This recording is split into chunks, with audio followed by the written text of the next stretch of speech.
السلام عليكم ورحمة الله وبركاته. أعوذ بالله من الشيطان الرجيم. بسم الله الرحمن الرحيم. إن هذا القرآن يهدي للتي هي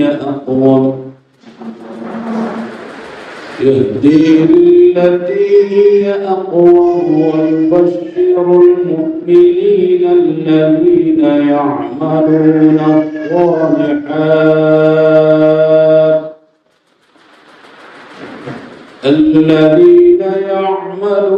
الصالحات أن لهم أجرا كبيرا وأن الذين لا يؤمنون بالآخرة أعتدنا لهم عذابا أليما ويدعو الإنسان بالشر دعاءه بالخير وكان الإنسان عجولا وجعلنا الليل والنهار آيتين فمحونا آية الليل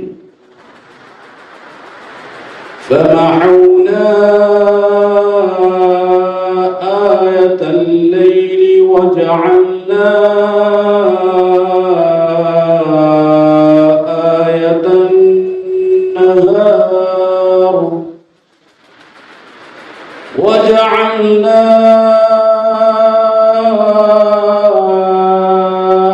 آية النهار مبصرة لتبتغوا فضلا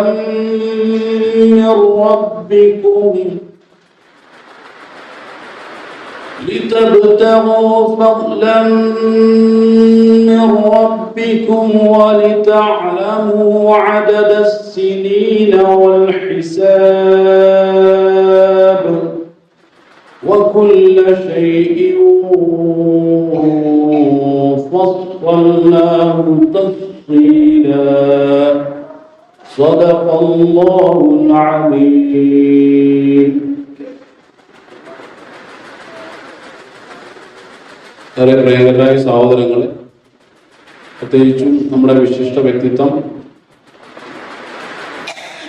ജമാഅത്തെ ഇസ്ലാമിയുടെ സംസ്ഥാന ശൂറ അംഗം പി റുക്സാന മാം, അതുപോലെ തന്നെ ജില്ലാ സെക്രട്ടറി, പ്രസിഡന്റ്, മറ്റ് എൻ്റെ പ്രിയ സുഹൃത്ത് അഫ്സൽ ബാസിത്ത് മൗലവി അവர்கள், അദ്ദേഹം യുവൻ ഖുർആൻ അക്കാദമിയുടെ ചീഫ് ഇൻസ്ട്രക്ടറാണ്. അതുപോലെ ഇവിടെ പങ്കെടുത്തിട്ടുള്ള പ്രിയങ്കരായ സഹോദരിമാർ, നമ്മുടെ 2 ക്ലാസ്സിൻ്റെയും വർക്കിംഗ് ഡേ ആണ്. വർക്കിംഗ് ഡേ അല്ലാത്തത് കൊണ്ടാണ് മറ്റുള്ള ആളുകൾ എത്തിപ്പെടാത്തതെന്ന് നമ്മൾ വിചാരിക്കുന്നു. ഇൻഷാ അല്ലാഹ് അവരും കൂടി ഇതിലേക്ക് എത്തിച്ചേരും എന്നുള്ള പ്രതീക്ഷയിലാണ്. നമ്മുടെ കുടുംബ ജീവിതം അല്ലെങ്കിൽ ഫാമിലി ഓറിയന്റേഷൻ പ്രോഗ്രാമുമായി ബന്ധപ്പെട്ട പ്രവർത്തന വഴികളിലൊക്കെ വളരെ സജീവമായി പങ്കെടുത്തുകൊണ്ടിരിക്കുന്ന മഹദിയാണ് ഇന്നത്തെ നമ്മുടെ ചീഫ് ഗസ്റ്റ്. അവരുടെ സംസാരത്തിനാണ് ഇന്ന് കൂടുതൽ പ്രാധാന്യമുള്ളത്. അതുകൊണ്ട് നിങ്ങളെയൊക്കെ ഒന്ന് വെൽക്കം ചെയ്യാൻ ഈ ഒരു പ്രോഗ്രാമിലേക്ക് ആ ഒരു ഉത്തരവാദിത്വമായിട്ടാണ് ഇപ്പോൾ യുള്ളവൻ നിങ്ങളുടെ മുന്നിൽ നിലകൊള്ളുന്നത്. പിന്നെ ഏതൊരു തുടക്കവും ഖുർആൻ കൊണ്ടായിരിക്കണം എന്നുള്ളതാണ് നമ്മളുടെ എന്നത്തെയും ഒരു പതിവ്. അപ്പോൾ പെട്ടെന്ന് ഒരാളെ ഖുർആന്റെ ഉത്തരവാദിത്വം ഏൽപ്പിക്കാനുള്ള ഒരു പ്രയാസം ഉള്ളതുകൊണ്ടും പിന്നെ ഏൽപ്പിച്ച ഒരു വ്യക്തി ഇവിടെ എത്തിപ്പെടാത്തത് കൊണ്ടുമാണ് തൽക്കാലം ആ ഒരു ഉത്തരവാദിത്വം കൂടി ഈ ഉള്ളവർ നിർവഹിച്ചത്. 15 വർഷമായിട്ട് ഇപ്പോൾ ഇവിടെ അറിവിലേക്ക് വേണ്ടി സൂചിപ്പിക്കുകയാണ്, നമുക്കൊക്കെ അറിയാവുന്ന കാര്യങ്ങളാണ്. 15 വർഷമായിട്ട് ഇരാറ്റുപേട്ടയിൽ പ്രവർത്തിച്ചുകൊണ്ടിരിക്കുന്ന ഒരു ഖുർആൻ കൂട്ടായ്മയാണ് ഡിവൈൻ ഖുർആൻ അക്കാദമി. ഇപ്പൊ സ്ത്രീകളുടെ ക്ലാസ്സുകൾ തുടങ്ങിയിട്ട് ഏതാണ്ട് 5 വർഷങ്ങളെ ആയിട്ടുള്ളൂ. ആഴ്ചയിൽ 2 ക്ലാസ്സുകളാണ് ഓരോ ബാച്ചിനും ഇവിടെ കൊടുത്തുകൊണ്ടിരിക്കുന്നത്. അത് അറബി അക്ഷരമാലയിൽ നിന്നും ആരംഭിച്ച് ഡിവൈൻ ഖുർആൻ അക്കാദമി തന്നെ പബ്ലിഷ് ചെയ്തിട്ടുള്ള വേ ടു ഖുർആൻ എന്ന ആ ഒരു ടെക്സ്റ്റിന്റെ പഠനത്തിന് ശേഷം അതിൽ അറബി അക്ഷരം മുതൽ ആരംഭിക്കുന്നു. പിന്നീട് മുറക്കബാത്തുകൾ, കൂട്ടക്ഷരങ്ങൾ, പിന്നീട് അതിന്റെ വായനാ നിയമങ്ങൾ, അതിനുശേഷം തജീവിദുമായി ബന്ധപ്പെട്ട നിയമങ്ങൾ, ഇതൊക്കെ കഴിഞ്ഞതിന് ശേഷം 1 വർഷം കൊണ്ട് തജീവിദ് ഉൾപ്പെടെ പഠിപ്പിച്ച് അവർക്കൊരു എക്സാം നടത്തി ആ എക്സാമിൽ പാസ്സാകുന്ന ആളുകളെ മാത്രം അടുത്ത തിലാവത്ത് ബാച്ചിൽ പ്രവേശിപ്പിച്ച് അങ്ങനെ ഖുർആൻ പാരായണം ആദ്യം പരിശീലിക്കുകയും പിന്നീട് അതിന്റെ അർത്ഥവും ആശയങ്ങളും ഒക്കെ പരിശീലിക്കുകയും അതോടൊപ്പം തന്നെ ഹദീസും മറ്റിതര ഷഹാദയുമായി ബന്ധപ്പെട്ട 1-2 വിഷയങ്ങൾ കൂടി ചർച്ച ചെയ്യപ്പെടുന്ന ഒരു ഖുർആൻ ക്ലാസ് ആണ്. അതുകൂടാതെ ആഴ്ചയിൽ ഒരിക്കൽ ഇവരുടെ സ്കിൽ ഡെവലപ്മെന്റിന് വേണ്ടിയിട്ടുള്ള പ്രോഗ്രാമും അൽഹംദുലില്ലാഹ് നടത്തി വരുന്നു.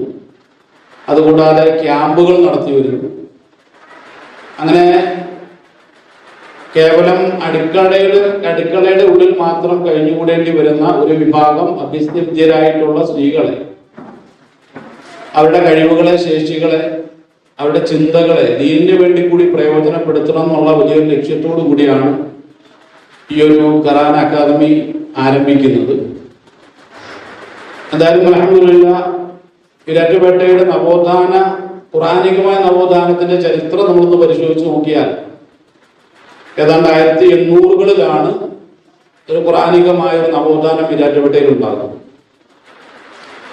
അത് സ്വാതന്ത്ര്യ സമരവുമായി ബന്ധപ്പെട്ട ഒരു ചരിത്രവുമായിട്ട് അതിനൊരു ബന്ധമുണ്ട്. പ്രത്യേകിച്ച് നമ്മുടെ റുക്സാനാമയം കോഴിക്കോട് നിന്ന് വരുന്നതായതുകൊണ്ട് മലബാറിന്റെ കാസർഗോഡാണ്. എന്നാലും മലബാറിന്റെ ഒരു പിൻബലം കൂടി ഉണ്ട് എന്നുള്ളതാണ് ഈ ഒരു ഖുർആൻ കൂട്ടായ്മയ്ക്ക്. 1500-കളിൽ 1150-ൽ സാമൂതിരിക്ക് വേണ്ടി സേവനം ചെയ്തിരുന്ന സായുധരായിട്ടുള്ള 2 കുടുംബാംഗങ്ങൾ ഉണ്ടായിരുന്നു.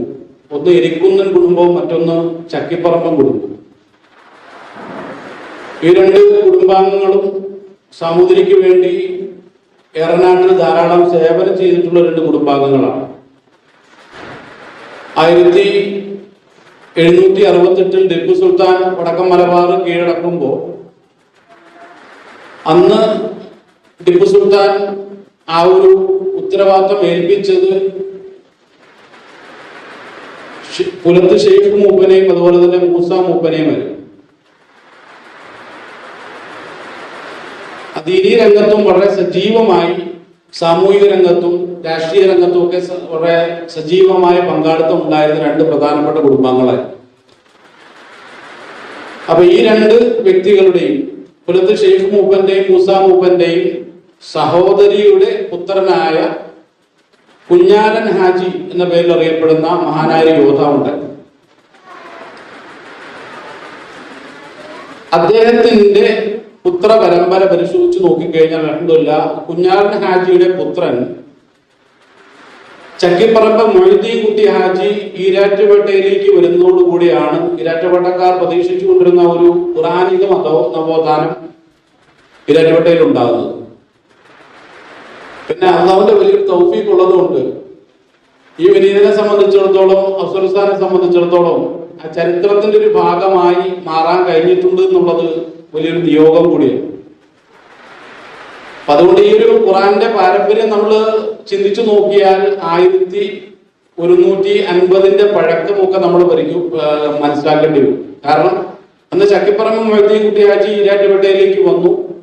അദ്ദേഹത്തിന്റെ പുത്രൻ കുട്ടി ഹാജി, അദ്ദേഹം കല്യാണം കഴിച്ചത് മുട്ടത്ത് പറമ്പിൽ മേത്തർ കുടുംബത്തിലെ, അവിടെ പേര് ഞാൻ മറന്നുപോയി, ഒരു സഹോദരിയാണ് കല്യാണം കഴിച്ചത്. അങ്ങനെ അവരിൽ ഉണ്ടാകുന്ന ഒരു കുട്ടി ഹാജി എന്ന പേരിലാണ് അറിയപ്പെട്ടത്. അദ്ദേഹത്തെ തന്നെ കുട്ടിക്കാലത്ത് തന്നെ ദീനി ബോധം, ഖുറാനിക വിദ്യയൊക്കെ പകർന്നു കൊടുത്തിട്ടുണ്ട്. ആ കുട്ടി ഹാജിയുടെ ഒരു പുത്രന്റെ, അതായത് മുഹമ്മദ് മുസ്ലിയാർ എന്ന് പറയുന്ന ഒരു പുത്രന്റെ മോന്റെ മോനാണ് നമ്മുടെ അഫ്സൽ ഉസ്താദ്. ആ കുട്ടിഹാജി എന്ന പേരുള്ള ആ വ്യക്തിയുടെ അരിയാർ എന്ന പേരുള്ള ഒരു പുത്രനാണ് ഈ ഉള്ളവൻ. അപ്പൊ അങ്ങനെ ആ ഒരു കുടുംബത്തിന്റെ ഭാഗമായി നിന്നുകൊണ്ട് തന്നെ അവർ ഈരാറ്റുപേട്ടയിൽ കൊടുത്ത് ആ ഒരു ഖുറാനികമായ ദീപശിഖ അള്ളാഹുവിന്റെ വലിയ അനുഗ്രഹത്താൽ ഏറ്റെടുക്കാനും അത് നിലനിർത്താനുള്ള വലിയ ഭാഗ്യമാണ് അള്ളാഹു സുബ്ഹാനഹു വ തആല നമ്മളെ സംബന്ധിച്ച് നൽകിയിട്ടുള്ളത്. നമ്മുടെ തലമുറകളിലൂടെ അത് വളർത്തുമാറാകട്ടെ. അങ്ങനെ ഖുർആനെ ഏറ്റവും ആധുനികമായ രൂപത്തിൽ, കാരണം ഓരോ കാലോചിതമായ രൂപത്തിൽ ഖുർആനെ വായിക്കുമ്പോഴും പഠിപ്പിക്കുമ്പോഴുമാണ് അതിന്റെ പ്രായോഗികത ഏറ്റവും ശരിയായ രൂപത്തിൽ നമുക്ക് മനസ്സിലാക്കാനും നടപ്പിൽ വരുത്താനും സാധിക്കും. അപ്പൊ ആ ഒരു തലത്തിൽ തന്നെ ഖുർആനെ അവതരിപ്പിക്കാനാണ്, കാലോചിതമായ രൂപത്തിൽ അവതരിപ്പിക്കാനാണ്, പരമ്പരാഗതമായിട്ടുള്ള എല്ലാ അന്ധമായ കാഴ്ചപ്പാടുകൾക്കും അപ്പുറം, അന്ധവിശ്വാസങ്ങൾക്കും അപ്പുറം ആ ഖുർആനെ കാലോചിതമായി അവതരിപ്പിക്കാനാണ് ഞങ്ങളുടെ പൂർവ്വപിതാക്കന്മാർ ശ്രമിച്ചിട്ടുള്ളത്. ചക്കിപ്പറമ്പ് മുഹദ്ദീൻ കുട്ടി ഹാജിയുടെ അദ്ദേഹം ബ്രിട്ടീഷുകാർ അദ്ദേഹത്തിന്റെ തലയ്ക്ക് ഇനാം പ്രഖ്യാപിച്ചത് കൊണ്ടാണ് ഈരാറ്റുപേട്ടയിൽ വന്ന് ഒളിച്ചു താമസിച്ചത്. അദ്ദേഹത്തിന്റെ മറ്റൊരു പുത്രനാണ് നമുക്കൊക്കെ സുപരിചിതനായിട്ടുള്ള പേര് ഞാൻ മറന്നുപോയി, വാര്യംകുന്നത്ത് കുഞ്ഞഹമ്മദ് ഹാജി. അപ്പം വാര്യംകുന്നത്ത് കുഞ്ഞഹമ്മദ് ഹാജിയുടെ സഹോദരനാണ് ശരിക്കും പറഞ്ഞാൽ ഈ കുട്ടി ഹാജി എന്ന പേരിൽ അറിയപ്പെടുന്ന നമ്മുടെയൊക്കെ പൂർവ്വപിതാവായിട്ട് ഈ ഖുർആനിക നവോത്ഥാനത്തിൽ രംഗം കൊടുത്തിട്ടുള്ളത്. അപ്പൊ എന്തായാലും അത്രത്തോളം പാരമ്പര്യമുള്ള വലിയൊരു ഖുർആൻ പഠന സംരംഭത്തിന്റെ ഭാഗമായിട്ടാണ് തന്നെയാണ് ഡിവൈൻ ഖുർആൻ അക്കാദമി ഇന്ന് നിലകൊള്ളുന്നത് എന്ന് പറയുമ്പോൾ വല്ലാത്തൊരു സന്തോഷം, ഒരു ചാരിതാർത്ഥ്യവും ഒരു അഭിമാനവും ഒക്കെ അതിലുണ്ട്. അപ്പൊ ഇൻഷാ അല്ലാഹ് ഇതൊക്കെ തന്നെയാണ് ഈ ഒരു ഖുർആന്റെ ക്ലാസിന്റെ ഒരു ചരിത്രവും അതിന്റെ ഒരു പശ്ചാത്തലവും ഒക്കെ. അപ്പൊ എന്തായിരുന്നാലും അങ്ങേറ്റം ആദരവോടുകൂടി നമ്മുടെ ഈ ഒരു പ്രോഗ്രാം ഇന്നിപ്പോ നമ്മുടെ ഫൗസിയ അറബിക് കോളേജിൽ ഇന്ന് വൈകുന്നേരം നടക്കുന്ന, അവിടുത്തെ ഓഡിറ്റോറിയത്തിൽ നടക്കുന്ന ഒരു പ്രോഗ്രാമിൽ പങ്കെടുക്കാൻ വേണ്ടിയിട്ടാണ് ഇവിടെ റുക്സാന മേഡം ഇവിടെ എത്തിയിട്ടുള്ളത്. അപ്പൊ ആ ഒരു സ്ഥാപനവും ഈ പറഞ്ഞ പാരമ്പര്യത്തിൽ തന്നെ ഉള്ള ഒരു സ്ഥാപനമാണ്. എന്റെ സഹോദരൻ ഉനൈസ് മൗലവിയാണ് അതിന്റെ ചെയർമാനായിട്ട് സേവനം ചെയ്യുന്നത്. എന്റെ പിതാവാണ് ആ ഒരു സ്ഥാപനം സ്ഥാപിച്ചിട്ടുള്ളത്. അപ്പൊ ആ ഒരു സ്ഥാപനത്തിലാണ് ഇന്ന് വൈകുന്നേരത്ത് ഇവർക്ക് പ്രോഗ്രാം ഉള്ളത്. എന്തായാലും ഒക്കെ പടച്ചവന്റെ ഒരു നിയോഗവും ഒക്കെ തന്നെയാണ്. എന്തായിരുന്നാലും ഇങ്ങനെ ഒരു വരവിൽ നമ്മുടെ ഖുർആൻ ക്ലാസ്സിലും കൂടി ഒന്ന് വരണം എന്നുള്ള ഒരു ആഗ്രഹം നമ്മൾ പ്രകടിപ്പിച്ചപ്പോൾ വളരെ സന്തോഷത്തോടു കൂടി ആ ഒരു ഉത്തരവാദിത്വം ഏറ്റെടുത്ത് നമ്മളിലേക്ക് കടന്നു വന്ന് നമ്മളുമായിട്ട് സംവദിക്കാൻ തയ്യാറായിട്ടുള്ള ഏറ്റവും ആദരണീയമായ റുക്സാന മേഡത്തെ ഈ ഒരു പ്രോഗ്രാമിലേക്ക് വളരെ സ്നേഹത്തോടു കൂടി സ്വാഗതം ചെയ്യുകയാണ്. അതോടൊപ്പം തന്നെ ജില്ലാ പ്രസിഡന്റ്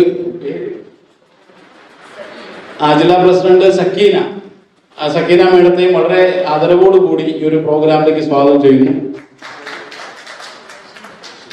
ജില്ലാ സെക്രട്ടറി റഷീദ മേഡം ഇവിടെ ഉണ്ട്, അവരെയും ഏറ്റവും ആദരവോടുകൂടി ഈ ഒരു പ്രോഗ്രാമിലേക്ക് സ്വാഗതം ചെയ്യുന്നു. അതുപോലെ തന്നെ ഈ പ്രോഗ്രാമിൽ പങ്കെടുത്ത മുഴുവൻ ആളുകളെയും ഈ പ്രോഗ്രാമിലേക്ക് സ്വാഗതം ചെയ്തുകൊണ്ട് സംസാരിക്കുന്നതിനായി റുക്സാന മേഡത്തെ വളരെ ആദരവോട് ക്ഷണിച്ചുകൊണ്ട് എന്റെ വാക്കുകൾ ഉപസംഹരിക്കുന്നു. അൽഹംദുലില്ലാഹി റബ്ബിൽ ആലമീൻ. അസ്സലാമു അലൈക്കും വറഹ്മത്തുള്ളാഹി വബറകാതുഹു.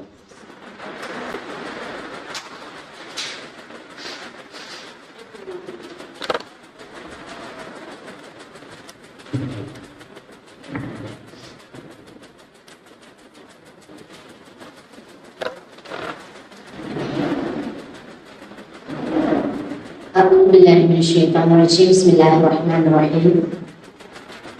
الحمد لله رب العالمين. والصلاة والسلام على رسوله الأمين وعلى آله وصحبه أجمعين. أما بعد. رب اشرح لي صدري ويسر لي أمري واحلل عقدة من لساني يفقهوا قولي.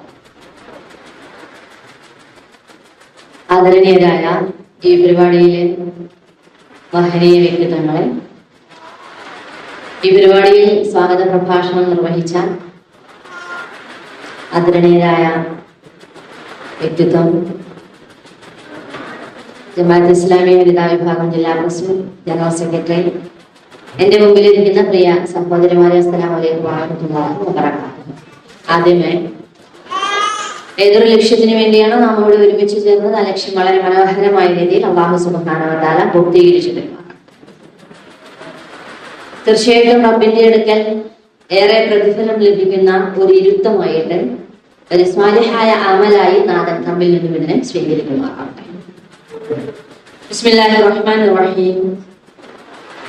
യാ അയ്യുഹന്നാസു തഖൂ റബ്ബകുമുല്ലദീ ഖലഖകും മിൻ നഫ്സിൻ വാഹിദത്തിൻ വഖലഖ മിൻഹാ സൗജഹാ വബസ്സ മിൻഹുമാ റിജാലൻ കസീറൻ വനിസാ വത്തഖുല്ലാഹല്ലദീ തസാഅലൂന ബിഹി വൽ അർഹാം ഇന്നല്ലാഹ കാന അലൈക്കും റഖീബ. സദഖല്ലാഹുൽ അലീം. വിശുദ്ധ ഖുർആനിലെ സൂറത്തുൽ നിസായിലെ 1-ാമത്തെ ആയത്താണ് വിശുദ്ധ ഖുർആനിനെ പഠിക്കുകയും അതിനെക്കുറിച്ച് ചിന്തിക്കുകയും ചെയ്യുന്ന ഒരു കൂട്ടരെന്ന നിലയിൽ തീർച്ചയായിട്ടും വളരെ സന്തോഷമുള്ള, എനിക്ക് തോന്നുന്നു ഈ ഓഡിറ്റോറിയം, ഈ ഒരു റൂം മുഴുവൻ വിദ്യാർത്ഥികളാണ് എന്ന് പറയുമ്പോൾ വല്ലാത്ത സന്തോഷമുള്ള ഒരു കാര്യം തന്നെയാണ്. കാരണം വിശുദ്ധ ഖുർആൻ അല്ലാഹു സുബ്ഹാനഹു വ തആല ചോദിക്കുന്ന ഒരു ചോദ്യമുണ്ട്, ഹൽ യസ്തവിൽ ലദീന യഅലമൂന ലദീന ലാ യഅലമൂൻ. അറിവുള്ളവരും അറിവില്ലാത്തവരും സമന്മാരാകുമോ എന്നതാണ് ക്വസ്റ്റ്യൻ. എനിക്ക് ഏറ്റവും റബ്ബ് സുബ്ഹാനഹു വ തആല പല വിധത്തിലുള്ള ക്വസ്റ്റ്യൻസ് നമ്മളോട് ചോദിക്കുന്നുണ്ട്. ആവർത്തിച്ച് നമ്മളുടെ ബോധത്തെ തട്ടി ഉണർത്തുന്ന, ഞാൻ പറയാം അങ്ങനെ തലക്ക് നല്ല കിറുക്ക് വെച്ച് തരുന്ന, നമ്മുടെ ചിന്തയെ വീണ്ടും വീണ്ടും പ്രചോദിപ്പിക്കുന്ന ചില ക്വസ്റ്റ്യനുകൾ റബ്ബ് സുബ്ഹാനഹു വ തആല ചോദിക്കാം. അതിൽ വളരെ പ്രധാനപ്പെട്ട ഒരു ചോദ്യമാണ് ഹൽ യസ്തവിൽ ലദീന യഅലമൂന ലദീന ലാ യഅലമൂൻ. ചിന്തിക്കുന്നവരും ചിന്തിക്കാത്തവരും, അറിവുള്ളവരും അറിവില്ലാത്തവരും സമന്മാരാണ്. അതുകൊണ്ട് തന്നെ എനിക്ക് തോന്നുന്നു നേരത്തെ ഇവിടെ വലിയ മനോഹരമായ മലബാർ ചരിത്രവുമായി ബന്ധപ്പെട്ട വാര്യംകുന്നത്ത് മുഹമ്മദ് ഹാജിയൊക്കെ ഈ അടുത്ത് പിന്നെയും മാളു ഹജ്ജുമ്മയെ കുറിച്ചൊക്കെ വായിച്ച സമയത്ത് ഭയങ്കര എനർജി തോന്നിയ ഒരു കാര്യമാണ്. അവര് കരുവാരം കൊണ്ട് വലിയ പള്ളിയിൽ, ജുമാഅത്ത് പള്ളി, എന്റെ ഓർമ്മ ശരിയാണെങ്കിൽ പ്ലേസിന്റെ സ്ഥലം കറക്റ്റ് ആണോ എന്ന് എനിക്കറിയില്ല, എങ്കിലും അവിടുത്തെ മഹല്ലിലെ അംഗമായിരുന്നു. അവിടുത്തെ എന്താ പറയുക, ട്രസ്റ്റിന്റെ ഒരു വലിയ അംഗത്വമുള്ള ഒരാളായിരുന്നു മാളു ഹജ്ജുമ്മയെന്ന്. വാര്യംകുന്നത്ത് കുഞ്ഞഹമ്മദ് ഹാജിയുടെ മരണത്തിന് ശേഷവും രക്തസാക്ഷിത്വത്തിന് ശേഷവും അവരാളുകൾക്ക് ഫത്വ നൽകിയിരുന്നു. ദീനിൽ അവഗാഹമുള്ള ആളായിരുന്നു മാളു ഹജ്ജുമ്മയെന്ന്. ആളുകൾ അവരുടെ അടുക്കിലേക്ക് വ്യത്യസ്ത വിഷയങ്ങളിൽ ചോദ്യങ്ങൾക്ക് ഉത്തരവുമായി അന്വേഷിച്ചു വരാറുണ്ടായിരുന്നു. ധാരാളക്കണക്കിന് മനുഷ്യരുടെ വലിയ ഒരു ആശ്രയമായിരുന്നു അവരെന്നും, വലിയ വീറും വാശിയുമുള്ള ആളായിരുന്നു മാളു ഹജ്ജുമ്മ എന്നൊക്കെ ചരിത്രം വായിക്കുമ്പോഴേ ഈ 2024 ചിലപ്പോൾ നമുക്ക് അങ്ങനെ ഒരാളെ കാണുവാൻ സാധിക്കില്ല എന്നതാണ് ചരിത്രം. അപ്പോൾ യഥാർത്ഥത്തിൽ എന്താണ് നിങ്ങളുടെ പ്രചോദനം എന്ന് സത്യവിശ്വാസികളോട് ചോദിച്ചാൽ, എന്റെ ഒന്നാമത്തെ പ്രചോദനം വിശുദ്ധ ഖുർആനാണെന്ന് പറയുന്നവരായി തീരുവാൻ വേണ്ടിയാണ്. അതായിരിക്കണം നമ്മുടെ ഒന്നാമത്തെ ലക്ഷ്യം. അതുകൊണ്ട് തന്നെ ഈ സ്ഥാപനം, ഞാൻ വിചാരിക്കുന്നു അള്ളാഹുവിന്റെ വലിയൊരു അനുഗ്രഹം തീർച്ചയായിട്ടും ഈ സ്ഥാപനത്തിന് നിങ്ങൾക്ക് ഏവർക്കും ഉണ്ടാവട്ടെ എന്ന് ആത്മാർത്ഥമായി പ്രാർത്ഥിക്കുകയാണ്. അത് പറഞ്ഞുകൊണ്ട് ഞാൻ തരാം. അതിലേക്ക് പ്രവാചകൻ സല്ലല്ലാഹു അലൈഹി വസല്ലം മസ്ജിദ് നബവിയിലേക്ക് കയറി വന്നപ്പോഴേ സ്വഹാബാക്കള് പലതരത്തിലും ഇങ്ങനെ പള്ളിയിൽ കുറച്ചു ആളുകൾ ദിക്റും ദുആയിലുമായിട്ട് കഴിയുന്നുണ്ട്. അവരിങ്ങനെ തസ്ബീഹും തഹ്ലീലുമായിട്ട് ഒരു കൂട്ടരായിട്ട് ഇങ്ങനെ ചേർന്നിരിക്കുന്നുണ്ട്. വേറെ ചിലര് ഖുർആൻ പഠിക്കുകയും പഠിപ്പിക്കുകയും ചെയ്യുന്നുണ്ട്. എന്നാൽ അതിനെക്കുറിച്ച് ഡിസ്കഷൻ നടത്തുക, ചോദിക്കുക, പഠിക്കുക, അങ്ങനെയുണ്ടല്ലോ. അതിന്റെ സബബുൻ നുസൂല്, അതിന്റെ കാര്യങ്ങൾ ഇങ്ങനെ പഠിച്ചുകൊടുക്കുകയാണ്. അതിന്റെ ലഫ്ളുകൾ, അതിന്റെ ലഫ്ളിന്റെ വ്യത്യസ്തങ്ങളായ അർത്ഥങ്ങൾ. വേറെ കുറച്ച് കൂട്ടരാണെങ്കിൽ നമസ്കാരത്തിൽ ഏർപ്പെട്ടിരിക്കുകയാണ്. പ്രവാചകൻ സല്ലല്ലാഹു അലൈഹി വസല്ലം അവിടേക്ക് വന്നുകൊണ്ട് അവരോട് ചോദിക്കണ്ടേ, നിങ്ങളിൽ ഒരു കൂട്ടർ വേറെ കൂട്ടരെക്കാളും ശ്രേഷ്ഠതയുള്ളവരാണ്. നമ്മൾ വിചാരിക്കാൻ തസ്ബീഹും തഹ്ലീലുമായിട്ട് കഴിയുന്ന ആളുകളായിരിക്കും, അല്ലെ, ദിക്റിൽ കഴിയുന്ന ആളുകളായിരിക്കും എന്നാണ് നമ്മൾ വിചാരിക്കുക. എന്നിട്ട് പ്രവാചകൻ സല്ലല്ലാഹു അലൈഹി വസല്ലം ഖുർആൻ പഠിക്കുകയും പഠിപ്പിക്കുകയും ചെയ്യുന്നവരുടെ അടുക്കിലേക്ക് ചെല്ലുകയും അവരോടൊപ്പം ഇരിക്കുകയും, ഞാനൊരു അധ്യാപകനായിട്ടാണ് നിങ്ങളിലേക്ക് സൃഷ്ടിക്കപ്പെട്ടത്, ഇവരാണ് മറ്റു കൂട്ടരേക്കാൾ പ്രതിഫലം അള്ളാഹുവിന്റെ അടുക്കലുള്ളത്. മറ്റുള്ളവർക്ക് അള്ളാഹു ഉദ്ദേശിച്ചാൽ പ്രതിഫലം കിട്ടും, പക്ഷെ ഈ കൂട്ടരെന്ന് പറഞ്ഞാൽ ഭാവി തലമുറയെ കൂടി സൃഷ്ടിക്കുന്നവരാണ് എന്ന് പ്രവാചകൻ സല്ലല്ലാഹു അലൈഹി വസല്ലം മറുപടി പറയുന്നത് നമുക്ക് മനസ്സിലാക്കാം. എന്ന് പറഞ്ഞാൽ ഖുർആൻ ആയിരിക്കണം നമ്മുടെ ബേസ്. ഞാൻ കുടുംബത്തെ കുറിച്ചാണ് തണലാണ് കുടുംബം എന്ന ഒരു ക്യാമ്പയിൻ ഇസ്ലാമിക പ്രസ്ഥാനം സംഘടിപ്പിക്കുന്നുണ്ട്. വ്യാപകമായ രീതിയിൽ അതിന്റെ പ്രചാരണ പരിപാടികൾ നടത്തുകയാണ്. എന്തിനാണ് ഇപ്പോൾ ഇങ്ങനെ ഒരു ക്യാമ്പയിൻ എന്ന് ചോദിച്ചാൽ അതിന് പ്രധാനമായിട്ട് നമുക്ക് പറയാൻ സാധിക്കുക, നമ്മൾ അറിയാതെ നമ്മളിലേക്ക് പല സാധനങ്ങളും കയറി വരുന്നുണ്ട്. നമ്മൾ അറിയാതെ നമ്മളിലേക്ക്, നമ്മുടെ മക്കളിലേക്ക് പല കൾച്ചറുകളും കടന്നു വരുന്നുണ്ട്. നമ്മൾ ചിന്തിക്കാത്ത, നമ്മളുടെ ചെറുപ്പകാലത്ത് നമ്മൾ ചോദിക്കാത്ത പല ക്വസ്റ്റ്യനുകളും ഇന്ന് നമ്മുടെ മക്കൾ ചോദിക്കുന്നുണ്ട്. എന്തിനാണമ്മ ഹിജാബ് ഇടുന്നത്? ഒരു ക്വസ്റ്റ്യനാണ്. എന്തിനാണമ്മ ഞാൻ നമസ്കരിക്കുന്നത്? ഇങ്ങനെയൊക്കെ ചോദിക്കാൻ പറ്റുമോ?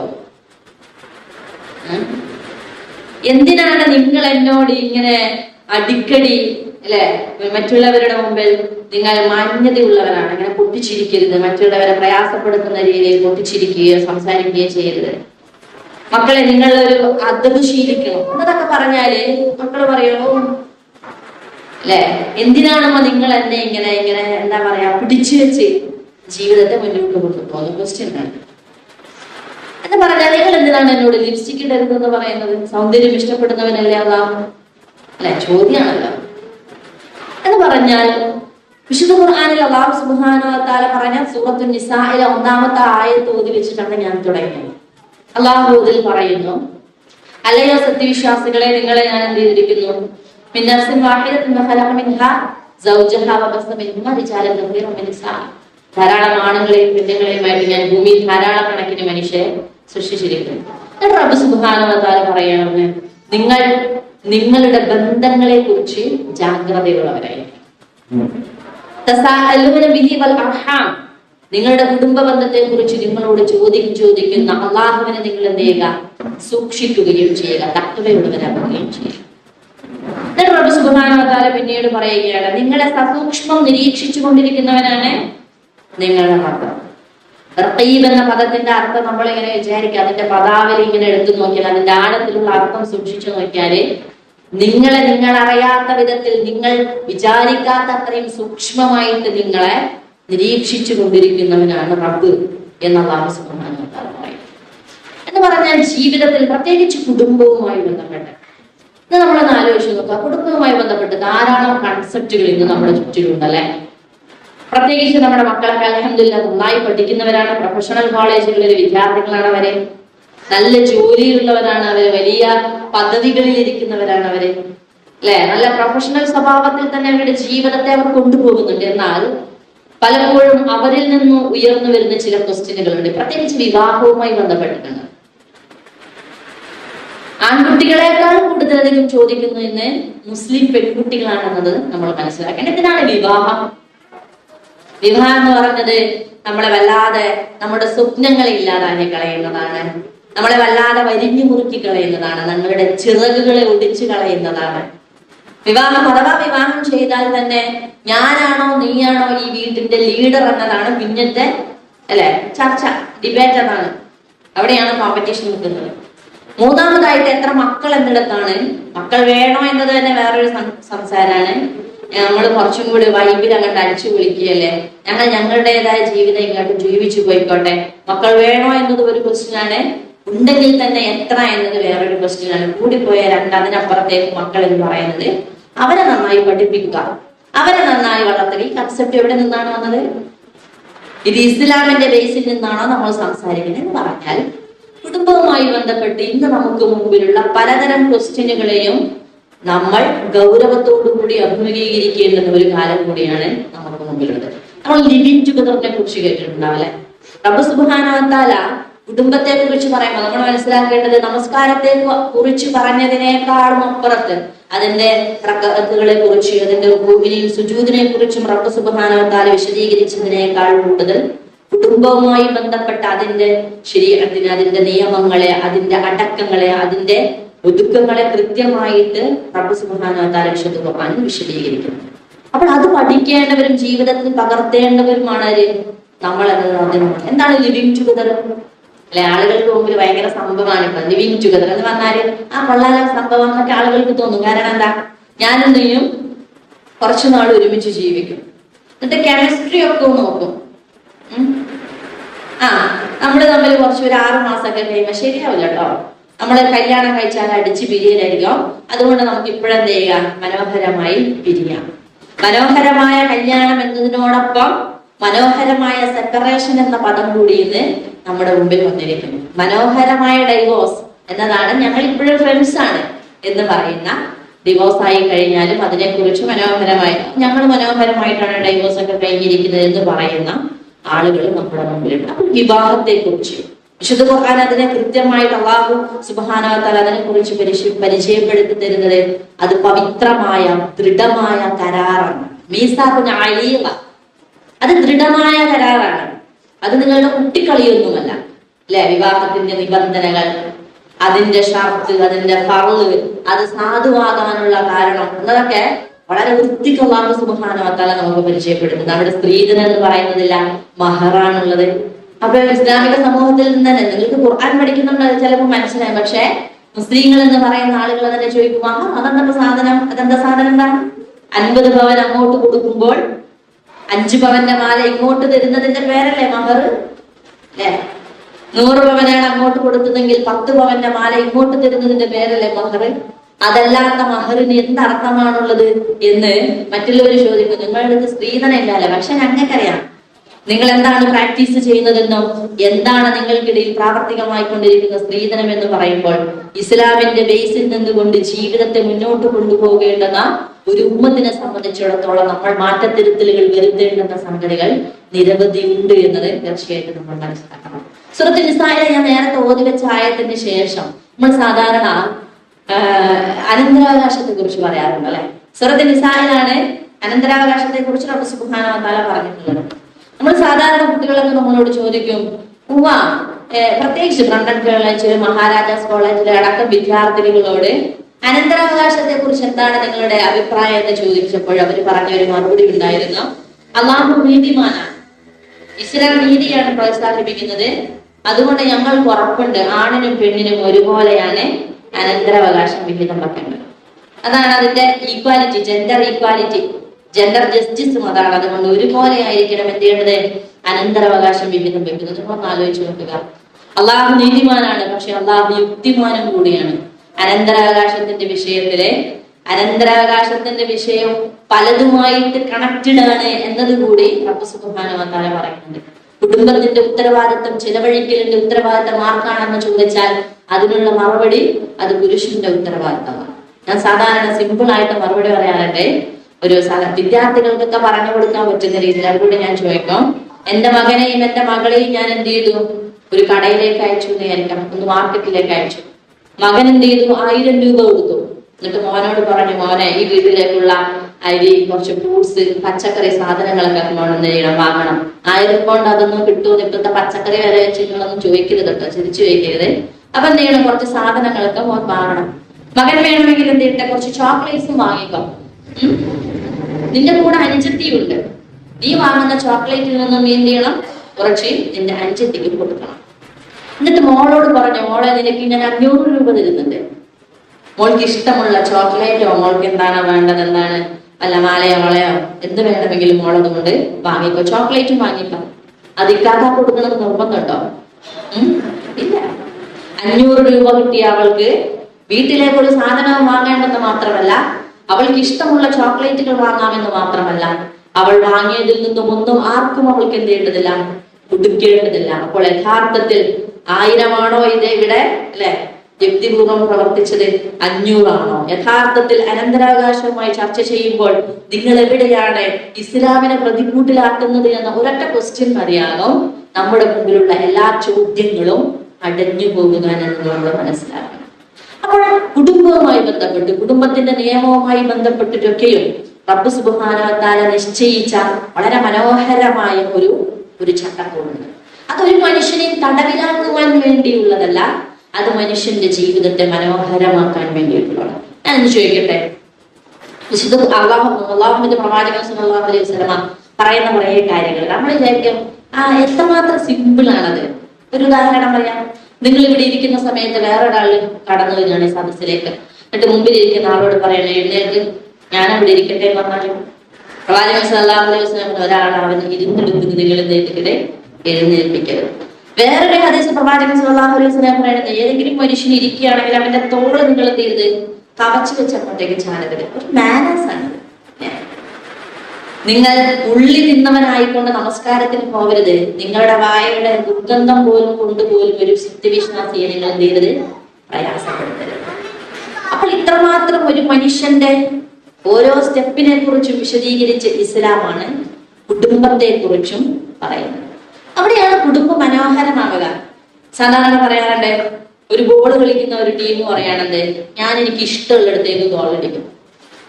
നിങ്ങൾ സെൽഫ് ഗോളാന്ന് പറഞ്ഞിട്ട് കാര്യമില്ല, ഞാൻ ഇഷ്ടമുള്ള പോസ്റ്റിലേക്ക് ഗോൾ അടിക്കുന്ന ചെക്കൻ അങ്ങോട്ട് കളിക്കാൻ കൊടുക്കുക വേണ്ട. ഈ കളിക്ക് കുറച്ച് റൂൾസ് റെഗുലേഷൻസ് ഒക്കെ ഉണ്ട്. ആർക്കാണ് എപ്പോഴാണ് ഗോളാവുക, എപ്പോഴാണ് അത് ഫൗൾ ആവുക എന്ന് നിശ്ചയിക്കുമ്പോഴാണ് ആ കളി നമ്മളാണ്. അവർക്ക് കിട്ടുന്ന എല്ലാ വിവരങ്ങളും അത് ശരിയായി കൊള്ളണമെന്നില്ല. പക്ഷെ നമ്മൾ കൊടുക്കുന്ന ഉത്തരങ്ങൾ അത് ശരിയായിരിക്കണമെന്നും അത് ഹിക്മത്തുള്ളതായിരിക്കണമെന്ന് തീർച്ചയായിട്ടും നമുക്ക് നല്ല ധാരണ വേണം. അവസാനം ഒരു കൂട്ടരെ കുറിച്ച് കൂടി പറഞ്ഞുകൊണ്ട് ഞാൻ നിർത്തുകയാണ്. അത് നമ്മുടെ വൃദ്ധരായ മാതാപിതാക്കളെ കുറിച്ചാണ്. ഞാൻ കഴിഞ്ഞ ആഴ്ച കൊല്ലത്ത് പോയപ്പോഴേ അവിടെ ഒരു സ്ഥാപനം സന്ദർശിച്ചു. ഇന്നുണ്ടെന്ന് തോന്നുന്നു കരുണ സ്ഥാപനം സന്ദർശിക്കാൻ. അവിടെ കുറെ അമ്മമാരൊക്കെ ഉണ്ട്.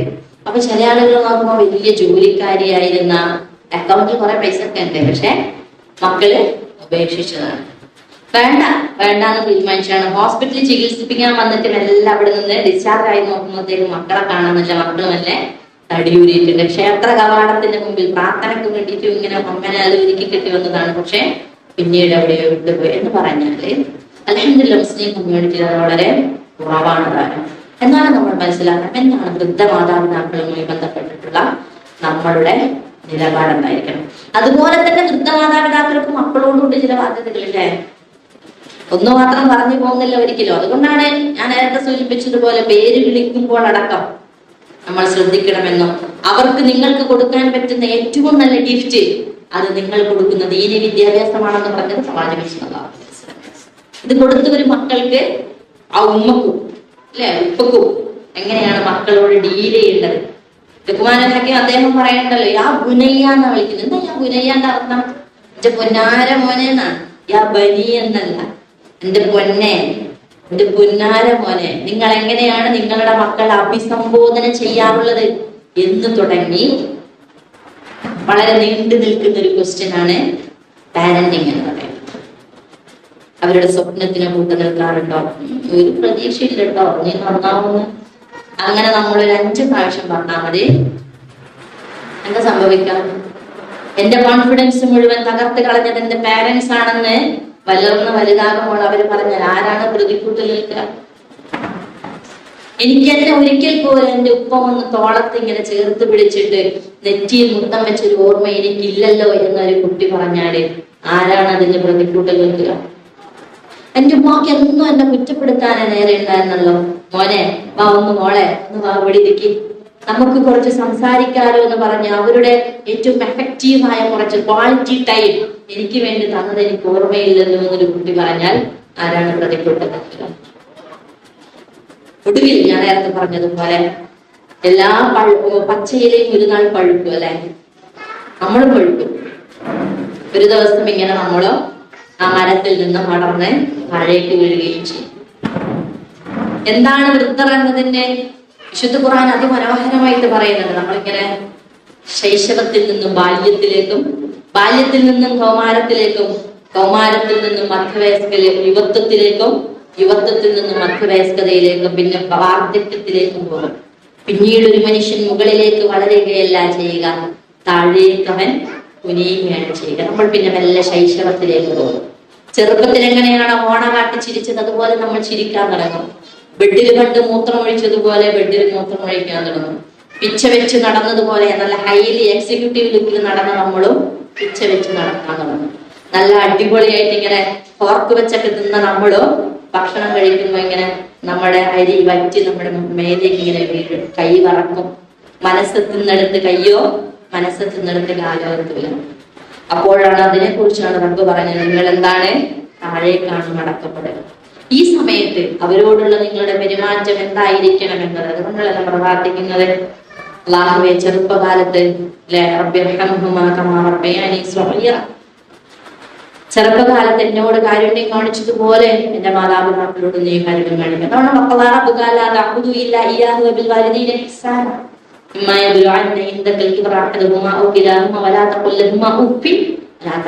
അതിൽ മനോഹരമായ വാക്യം എന്താണ്? കാരുണ്യത്തിന്റെ ചിറകുകൾ കൊണ്ട്. മനോഹരമാണ് റബ്ബിന്റെ വിശദീകരണം. ചിറകിനെ കൊണ്ട് ആരാ കൂട്ടിപ്പിടിക്കാൻ? പക്ഷികളല്ലേ. ഒരു കോഴി, പരുന്ത് തന്നെ കോഴിക്കുഞ്ഞുങ്ങളെ റാഞ്ചാൻ വരുന്നുണ്ട് എന്ന് പറഞ്ഞാലും പരുന്തിനെ ആട്ടിയോടിക്കാനുള്ള ഒരു കപ്പാസിറ്റി ഇല്ല. ശാരീരികമായോ മാനസികമായിട്ടുണ്ട് കേട്ടോ, ശാരീരികമായിട്ട് ഇല്ല എന്നറിഞ്ഞിട്ടോ എന്തിനായിരിക്കാം നല്ല ഫോഴ്സ് വെച്ചിട്ട് ആ പരുന്തിനെ ഓടിച്ചിട്ടുടുവിൽ എടുത്തേക്ക് വരും. കുഞ്ഞുമക്കളെടുത്തേക്ക് വന്നിട്ട് എന്നെ കൊത്തിക്കൊണ്ടു പോവാൻ ആർക്ക് പറ്റും? പരുന്തിന് പറ്റും. പക്ഷെ എന്നാലും എന്റെ മക്കളെ വിട്ടുകൊടുക്കില്ല എന്ന അർത്ഥത്തിൽ ഒരു തള്ള പക്ഷി എങ്ങനെയാണോ തന്റെ കുഞ്ഞു മക്കളെ ഇങ്ങനെ വാരിപ്പൊതിഞ്ഞു വെക്കുന്നത്, ആ ചിറകിനെ കുറിച്ചാണ് റബ്ബ് സുബ്ഹാനഹു വ തആല പറയുന്നത്. നിങ്ങൾ എന്ത് ചെയ്യുക? കെയറിങ്ങിന്റെ ചിറക് കൊണ്ട് അവർ എന്ത് ചെയ്യുക? വളരെ മനോഹരമായി പൊതിഞ്ഞു കൊടുക്കുക എന്ന് പറഞ്ഞ ഇതൊന്നുമല്ല, അത്ര സിമ്പിൾ അല്ല. ഇതൊരു റിസ്കി ടാസ്കാണ്. നിങ്ങൾ കുടുംബത്തെ കുറിച്ച്, കുടുംബത്തിന്റെ ഉത്തരവാദിത്തത്തെ കുറിച്ച് അത് വളരെ ലളിതമാണെന്ന് കരുതുകയും ചെയ്യും. അത് മനോഹരമാണ്. താനും ഒരു കഥ കൂടി പറഞ്ഞു വേണം നിർത്തണം. ഷോജി മൊറിമോട്ടോ എന്ന് പറഞ്ഞ ഇൻസ്റ്റാഗ്രാമിലെ വലിയൊരു ഇൻഫ്ലുവൻസറായ ഒരു മനുഷ്യനുണ്ട്. ഉണ്ടായിരുന്നു എന്നല്ല, ടിപ്പുണ്ട്. അദ്ദേഹം കുറച്ച് മടിയുണ്ട്. അദ്ദേഹം ഒരു ദിവസം എന്തായിരുന്നു, അദ്ദേഹം ആദ്യം കുറച്ച് ബിസിനസ് ഒക്കെ നോക്കി പൊട്ടിക്കുളഞ്ഞ്, പിന്നെ ഒരു ഓഫീസിൽ ഒരു ജോലി നോക്കി. അദ്ദേഹത്തിന് മേലെയുള്ള അധികാരിന്റെ വർത്താനൊക്കെ കേട്ടിട്ട് നിൽക്കാൻ പറ്റുന്നില്ല. അപ്പൊ അദ്ദേഹം വിചാരിച്ച് വെറുതെ ഇരുന്നാല് പൈസ കിട്ടുന്ന വല്ല പണിയുണ്ടോ. അങ്ങനെ അദ്ദേഹം എന്തെന്ന് വെച്ചാൽ ഒരു ദിവസം ഇൻസ്റ്റാഗ്രാമിൽ ഒരു പോസ്റ്റ് ഇട്ടു, ഞാൻ ആരുടെ കൂടെ വേണമെങ്കിലും വെറുതെ ഇരിക്കാം, നിങ്ങൾ എനിക്ക് പൈസ തന്നാണ്. അങ്ങനെ അദ്ദേഹം വെറുതെ പോസ്റ്റ് ഇട്ടതാണ്. അത്ഭുതം എന്ന് പറയട്ടെ, അദ്ദേഹം പറയുന്നത് എനിക്ക് 400 അപേക്ഷകളൊക്കെ ഒരു മാസം വരും. വെറുതെ ഇരിക്കാൻ ഇപ്പൊ സമയമില്ല. ഏകദേശം 200 കേസുകൾ ഞാൻ ഓരോ മാസവും അറ്റൻഡ് ചെയ്യാനുണ്ട്. എന്നിട്ട് അദ്ദേഹം പറയുന്നുണ്ട്, പലരും പലതിനാണ് വിളിക്കുക. ചില ആളുകൾ കള്ളു കുടിക്കുന്ന സമയത്ത് വെറുതെ എന്റെ കൂടി ഇരുന്നാൽ മതി. എന്നിട്ട് അദ്ദേഹം പറയുന്നുണ്ട്, എന്റെ ജീവിതത്തിലെ ഏറ്റവും എന്നെ വേദനിപ്പിച്ച ഒരു രംഗമുണ്ട്. അതൊരു മനുഷ്യന്റെ റിക്വസ്റ്റ് ആയിരുന്നു. അദ്ദേഹം പറഞ്ഞത്, റെയിൽവേ സ്റ്റേഷനിൽ എന്റെ കൂടെ കുറച്ച് സമയം ഇരിക്കണം. എന്നിട്ട് അദ്ദേഹത്തിന്റെ കൂടെ കുറച്ച് സമയം ഇരുന്നു. ഒന്നും സംസാരിക്കുന്നു വേണ്ട, അദ്ദേഹം സംസാരിക്കാനും മടിയാണ്. അങ്ങനെ അദ്ദേഹത്തിന്റെ കൂടെ കുറച്ച് സമയം ഇരുന്നു. അങ്ങനെ ട്രെയിൻ വരുന്ന സമയത്ത് അദ്ദേഹം പറഞ്ഞു, ട്രെയിൻ വന്നു കഴിഞ്ഞാൽ ഞാൻ ട്രെയിനിലേക്ക് കയറിയാൽ താങ്കൾ എനിക്ക് എന്ത് ചെയ്യണം, എന്നെ ടാറ്റ പറഞ്ഞുകൊണ്ട് യാത്രയാക്കണം, എന്നോടൊന്ന് പുഞ്ചിരിക്കണം. അദ്ദേഹം എന്ത് ചെയ്തു, ട്രെയിൻ വന്നപ്പോൾ ആ മനുഷ്യൻ കയറിയപ്പോൾ അദ്ദേഹത്തോടെ ടാറ്റ പറഞ്ഞ് പുഞ്ചിരിച്ച് യാത്രയാക്കി. അതിനെക്കുറിച്ച് ഷോജി മൊറിമോട്ടോ പറയുന്നത്, ആ മനുഷ്യൻ വല്ലാതെ സന്തോഷത്തിൽ ചിരിക്കുന്നുണ്ടായിരുന്ന കാരണം എന്നെ യാത്രയാക്കാൻ ഒരു മനുഷ്യനുണ്ട്. ഞാൻ യാത്ര പോകുന്ന സമയത്ത് എനിക്ക് വേണ്ടി യാത്ര പറയാൻ ഒരു മനുഷ്യനുണ്ട് എന്നത് ഒരു മനുഷ്യന്റെ ഏറ്റവും വലിയ സന്തോഷമാണ്. അത് യന്ത്രത്തിന് സാധിക്കുന്ന ഒന്നല്ല. അപ്പോൾ എന്തിനാണ് കുടുംബം എന്ന് ചോദിച്ചാൽ, കിടക്കുന്ന തളർന്നു വീണാൽ ചാടിപ്പിടിക്കേണ്ടത് കുടുംബമാണ്. വൃദ്ധരായാൽ താങ്ങിപ്പിടിക്കേണ്ടത് കുടുംബമാണ്. മക്കളെ അവരുടെ സ്വപ്നങ്ങളിലേക്ക് കൊണ്ടുപോകേണ്ടത് കുടുംബമാണ്. ഇണകൾ പരസ്പരം വെള്ളവും വളവും നൽകി സ്വപ്നത്തിലേക്ക് എത്തുവാൻ പ്രോത്സാഹിപ്പിക്കേണ്ടത് കുടുംബത്തിലൂടെയാണ്. ഒരു ടീം വർക്ക് നടക്കേണ്ടത് അത് കുടുംബത്തിലാണ്. ഉള്ള മാനസിക രോഗികളായ അന്ധരായ മനുഷ്യർക്കുള്ള അഭയവും അത് കുടുംബമാണ്. ഒരു ലാഭവും ഇല്ലെങ്കിലും നിങ്ങളെ ഞാൻ പരിചരിക്കുകയും സ്നേഹിക്കുകയും ചെയ്യുന്നത് നിങ്ങൾ എന്റെ ബന്ധുവാണ്. അല്ലാഹു സുബ്ഹാനഹു വ തആല തസാഅലുന ബിഹി വൽ അർഹാം, കുടുംബ ബന്ധത്തെ കുറിച്ച് നിങ്ങൾ സൂക്ഷിക്കണമെന്നുള്ള റബ്ബിന്റെ പദം മുന്നിൽ വെച്ചുകൊണ്ടാണ് നമ്മൾ നമ്മളുടെ ഡ്യൂട്ടികൾ മനോഹരമായി നിർവഹിക്കുന്നത്. അതുകൊണ്ട് എന്നതാണ് തീർച്ചയായും കുടുംബത്തെ കുറിച്ച്, ഉത്തരവാദിത്തത്തെ കുറിച്ച്, ഇസ്ലാമിലെ കുടുംബവുമായി ബന്ധപ്പെട്ട നിയമങ്ങളെ കുറിച്ച്, വിവാഹമോചനം എന്ന് പറഞ്ഞാല് ഇസ്ലാം ഏതാണ്, അനിസ്ലാമികമായ കൾച്ചർ ഏതാണെന്ന് തിരിയാത്ത വിധം മിക്സിംഗ് ആണ് പലപ്പോഴും. അല്ലെ, യുദ്ധാന്ന് പറഞ്ഞാൽ ഇങ്ങനെ ഈ വെളിച്ചം വരുന്ന സകല സാധനം അടച്ചിട്ട് എന്താണ് യുദ്ധം? എന്തിനാണ് റബ്ബ് യുദ്ധം നിശ്ചയിച്ചത്? ഇതിന്റെ ബേസ് അറിയുന്ന എത്ര മനുഷ്യര് എന്തിനാണ് ഹിജാബ്? ഉമ്മ പറഞ്ഞത് തട്ടയിടുന്ന എന്നതിനപ്പുറത്തേക്ക് നമ്മുടെ കുട്ടിക്ക് പറയാൻ ഒരു മറുപടി വേണം. അല്ലെ, അതെനിക്ക് സേഫ്റ്റിയാണ്, എനിക്ക് സെക്യൂരിറ്റിയാണ്, എന്റെ നാഥൻ കൽപ്പിച്ച കൽപ്പനയുടെ അനുസരണമാണ്. ഇൻഷാ അല്ലാഹ് അത്തരത്തിൽ തന്നെ വിശുദ്ധ ഖുർആൻ പഠിക്കാൻ, അതിന്റെ കുടുംബത്തിനെ കുറിച്ചുള്ള ഓരോ കൽപ്പനകളെയും മനോഹരമായി പിൻപറ്റുക. നാളെ അള്ളാഹുവിന്റെ മുമ്പിൽ എത്തുന്ന സമയത്ത് എന്റെ ജീവിതത്തിന്റെ ഓരോ കർമ്മങ്ങളും മനോഹരമാക്കിയിട്ടാണ് നാഥ നിന്റെ മുമ്പിൽ ഞാൻ എത്തിയിരിക്കുന്നതെന്ന് മറുപടി പറയാൻ അറിവ് അനിവാര്യമാണ്. അറിവില്ലാത്ത മനുഷ്യരുടെ പ്രവർത്തനങ്ങൾ തീർച്ചയായിട്ടും നേർവഴിയിലായിരിക്കുകയില്ല. അറിവോടുകൂടി ഒരു മനുഷ്യൻ ചലിക്കുമ്പോഴാണ് അത് നേർവഴിയിലുള്ള പ്രവർത്തനമാവുക. അത്തരത്തിൽ നേർവഴിയിലൂടെ നയിക്കുവാൻ, സഞ്ചരിക്കുവാൻ നാഥൻ നമ്മെ അനുഗ്രഹിക്കുമാറാവട്ടെ. ربنا ظلمنا انفسنا وان لم تغفر لنا وترحمنا لنكونن من الخاسرين.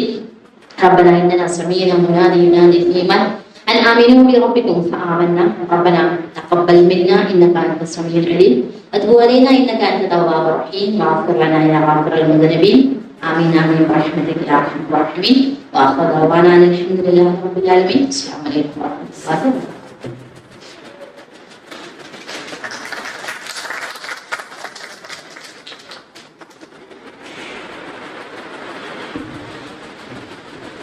السلام عليكم ورحمة الله وبركاته. الحمد لله رب العالمين. الصلاة والسلام على رسول الله وعلى آله وصحبه أجمعين.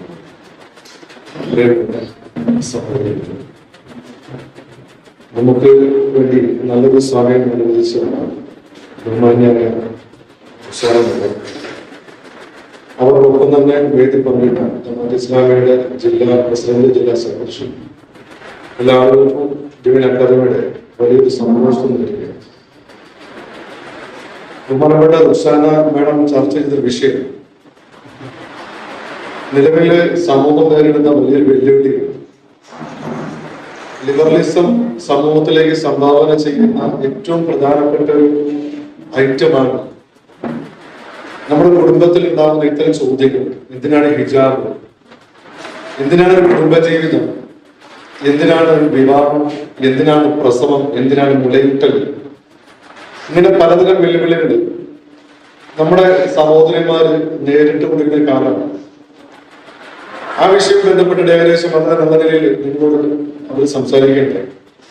ഒരുപക്ഷെ പല ആവർത്തി ഇത്തരം വിഷയത്തിന് ചില കോട്ടിങ്ങുകൾ നമ്മുടെ ക്ലാസ്സിൽ ചർച്ച ചെയ്ത് പോവുകയും ആ വിഷയത്തെ സംബന്ധിച്ച് ബോധവൽക്കരണം നൽകുകയും ചെയ്തിട്ടുണ്ട് എന്നുള്ളതാണ് ഒരു മനസ്സിൽ തോന്നി വരുന്നത്. ഒരിക്കൽ റസൂലുള്ളാഹി സ്വല്ലല്ലാഹു അലൈഹി വസല്ലമയുടെ സദസ്സിൽ മഹാനായ അംർ ഇബ്നു ആസിം റളിയല്ലാഹു അൻഹു ചോദ്യം ചോദിക്കും, നബിയെ, അങ്ങേക്ക് ഏറ്റവും ഇഷ്ടമായത്? അംർ ഇബ്നു ആസിം പ്രതീക്ഷിക്കുന്നത് അംർ ഇബ്നു ആസിയെ പറയുന്നു. പക്ഷെ റസൂലുള്ളാഹി സ്വല്ലല്ലാഹു അലൈഹി വസല്ലമ മദീന പള്ളിയിൽ വെച്ച് പറയുമ്പോൾ എനിക്ക് ഏറ്റവും കൂടുതൽ പ്രിയം എന്റെ ആയിഷയോടാണ് എന്ന് പറയുന്നത്. അന്ന് ആയിഷ റളിയല്ലാഹു അൻഹ അനുഭവിച്ച ഒരു വല്ലാത്തൊരു ആസ്വാദനം. അതിനുശേഷം വീണ്ടും അംർ ഇബ്നു ആസിം ചോദിക്കും, നബിയെ, രണ്ടാമത് നിങ്ങൾക്ക് ആരാണ് ഇഷ്ടം? അപ്പൊ റസൂലുള്ളാഹി സ്വല്ലല്ലാഹു അലൈഹി വസല്ലം പറഞ്ഞത് എന്റെ ആയിഷയുടെ പിതാവിനോട്. ഒരു നിലയ്ക്കും ഇടയെ അതൃപ്തിപ്പെടുത്താനുള്ള ഒരു വാക്കാണ് റസൂലുള്ളാഹി സ്വല്ലല്ലാഹു അലൈഹി വസല്ലം തങ്ങൾ ഈ രണ്ട് ചോദ്യങ്ങളുടെ മുമ്പിലും മറുപടി കൊടുത്തു.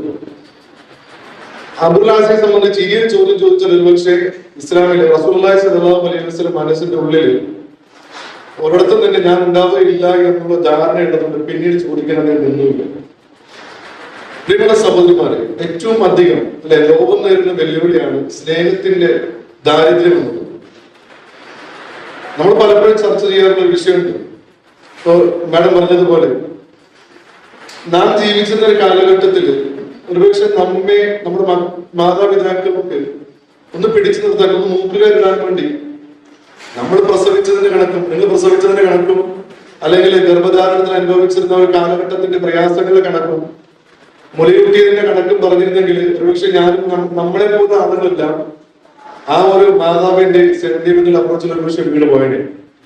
പക്ഷെ നിലവിൽ ഈ ഒരു കാലഘട്ടത്തിൽ മക്കളോട് ഇത്തരത്തിലുള്ള വൈകാരിക സമീപനങ്ങളൊന്നും തന്നെ വിലപ്പോകുന്നില്ല എന്നുള്ളതാണ് ഈ ഒരു കാലഘട്ടത്തിൽ നമ്മൾ നേരിടുന്ന ഏറ്റവും വലിയ വെല്ലുവിളി.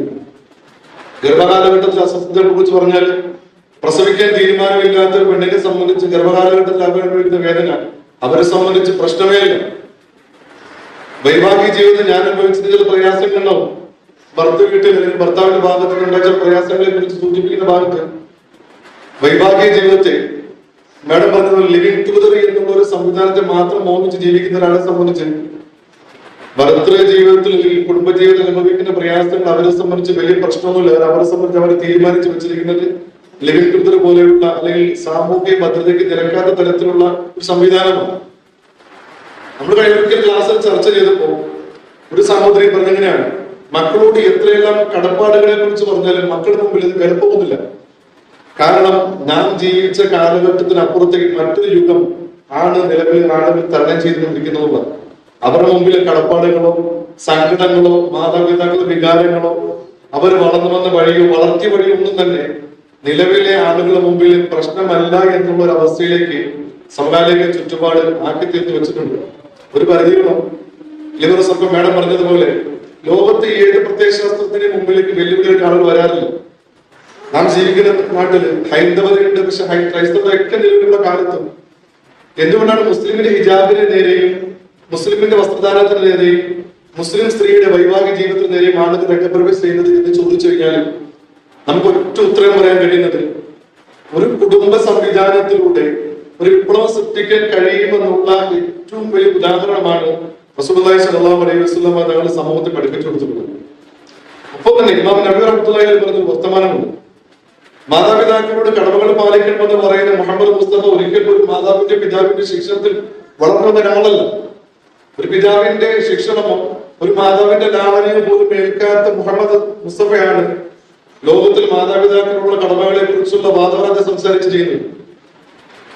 മക്കളുടെ വിഷയത്തിൽ ജീവിച്ചിരിക്കെ തന്നെ പല മക്കളെ മരണം നേരിട്ട് കണ്ട ഒരു പിതാവിനെ സംബന്ധിച്ച് മക്കളോടുള്ള ആറ്റിറ്റ്യൂഡ് നന്നാക്കണമെന്ന് ഉപദേശിക്കുന്ന ഒരു പിതാവിന്റെ ഒരു ധാർമ്മികമായ പദവി ഒരുപക്ഷെ ഈ സമകാലിക ലോകത്തെ ആളുകൾ മനസ്സിലാവണമെന്നില്ല എന്നുള്ളതാണ് ഇമാം നബി റഹ്മത്തുള്ളാഹി പറഞ്ഞു വെക്കുന്നത്. ഇവിടെ നമ്മള് മനസ്സിലാക്കാൻ റുസലമാണ് പറഞ്ഞതിന്റെ ഒരു വാക്യം സൂചിപ്പിച്ചത് ഇന്നത്തെ ആളുകളുടെ മുമ്പിൽ കടമകളും പറഞ്ഞ് മനസ്സിലാക്കിയിട്ടൊന്നും കാര്യമില്ല. അവരുടെ ഭാഷയിലേക്ക് ഈ പുതിയ ജനറേഷന്റെ ഭാഷയിലേക്ക് നമ്മൾ ഇറങ്ങി അവരുമായി കമ്മ്യൂണിക്കേഷൻ നടത്താൻ തയ്യാറായാലും ഒരുപക്ഷെ ആളുകൾക്ക് മനസ്സിലാവും. അലി ബിൻ അബീ താലിബ് റളിയല്ലാഹു അൻഹു ഒരു വചനമുണ്ട്. മാതാപിതാക്കളോട് അലി ബിൻ അബീ താലിബ് പറയുന്നത്, ഒരു കാരണവശാലും നിങ്ങൾ ജീവിക്കുന്ന കാലഘട്ടത്തിലേക്ക് നിങ്ങളുടെ മക്കളെ നിങ്ങൾ പിന്നോട്ട് വലിക്കരുത്. ഞാനൊരു ക്ലാസ്സിൽ പറഞ്ഞു, 1985 ജനിച്ച ഉമ്മയെ സംബന്ധിച്ച് 39 വയസ്സുള്ള ഉമ്മ പലപ്പോഴും 10 വയസ്സുള്ള കുഞ്ഞിനെ പിടിച്ച് പിന്നിലേക്ക് വലിക്കാറുള്ളത്. ഈ 85 കാലഘട്ടത്തിലേക്ക് മക്കളെ പിന്നോട്ട് വലിക്കും. പക്ഷെ അവരെ സംബന്ധിച്ച് ഈ ആൽഫ ജനറേഷനുള്ള മക്കളെ സംബന്ധിച്ച് അവർക്ക് പിന്നിലേക്ക് പോകുന്നതിനെ കുറിച്ചൊരു ചിന്ത പോലും ഇല്ല. അവർ പലപ്പോഴും മുന്നിലേക്കുള്ള യാത്രകൾ കുതിക്കുമ്പോഴാണ് നമ്മളൊക്കെ ഇവിടെ എന്താ പറയുക, എന്നെ വളർത്തിയത് അല്ലെങ്കിൽ എന്റെ ഉമ്മ എന്നെ വളർത്തിയത് കഷ്ടപ്പെട്ടിട്ടാണ്, എന്റെ വാപ്പ എന്നെ വളർത്തിയത് കൂലിപ്പണി എടുത്തിട്ടാണ് പറയുമ്പോൾ പലപ്പോഴും മക്കളുടെ മുമ്പിലേക്ക് വിലപ്പോകത്തിന് കാരണം തന്നെ അലി ബിൻ അബീ താലിബ് പോലുള്ള മുമ്പിലേക്ക് ഫിലോസഫി തന്നെയാണ്. നിങ്ങൾ ഒരിക്കലും മക്കളെ പിന്നിലേക്ക് വലിക്കാതെ നീ എന്ന മനുഷ്യൻ 39 വയസ്സിൽ മാതാവോ പിതാവോ എന്ത് ചെയ്യുക, മക്കളിലേക്ക് കൂടിയെത്താൻ പറഞ്ഞു. ആ ഭാഷയിലേക്ക് അവരുടെ ലാംഗ്വേജിലേക്ക് അവരുടെ ശൈലിയിലേക്ക് കൂടിയെത്താൻ പറഞ്ഞത് ഈ ഒരു കുടുംബ സംവിധാനത്തിന്റെ ഭാഗമാണെന്ന് കൂടി ഞാൻ ഓർമ്മപ്പെടുത്തിയിട്ടുണ്ട്. പ്രത്യേകിച്ച് ഈ ഒരു സന്തോഷങ്ങളെ പങ്കിടുന്നത് നമ്മൾ ഉത്സാഹമാണത്തെ കുറിച്ച് കേട്ടിട്ടുണ്ട്.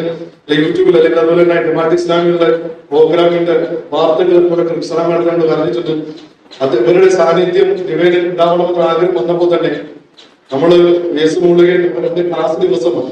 ബാക്കിയുള്ള പ്രധാനമൊക്കെ എത്തിപ്പെടാൻ പറ്റാത്തത് ഇന്ന് സാറ്റർഡേ ആണ്, മക്കൾ ഉള്ള ദിവസമാണെന്ന് വിശ്വസിക്കുന്നു. അതുകൊണ്ടായിരിക്കാം 2 ക്ലാസ്സിലെ ആളുകൾ മാത്രം എത്തിയിരിക്കുന്നത്. നബിൻ അക്കാദമിയുടെ പേരിൽ വലിയൊരു സന്തോഷം അറിയിക്കുന്നു. ഒപ്പം തന്നെ ഈ അവസ്ഥയിൽ പങ്കെടുത്ത മുഴുവൻ പഠിതാക്കൾക്കും ഈ സന്തോഷത്തിന്റെ ഭാഗമാക്കാൻ വേണ്ടി ക്ഷണിച്ചുകൊണ്ട് ഞാൻ അവസാനിപ്പിക്കുന്നു.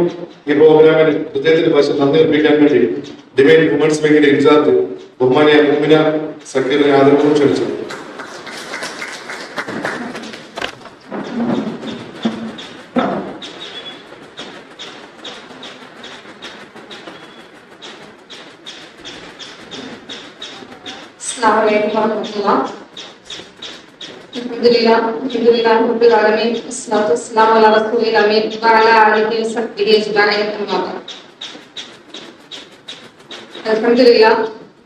എന്തുകൊണ്ടും നല്ലൊരു പ്രഭാഷണമാണ്, അല്ലെങ്കിൽ നല്ലൊരു കുടുംബജീവിതത്തിന് എങ്ങനെ കെട്ടിപ്പടുക്കാം എന്നൊരു ഉപദേശമാണ് നമുക്ക് സനമം തന്നിട്ടുള്ളത്.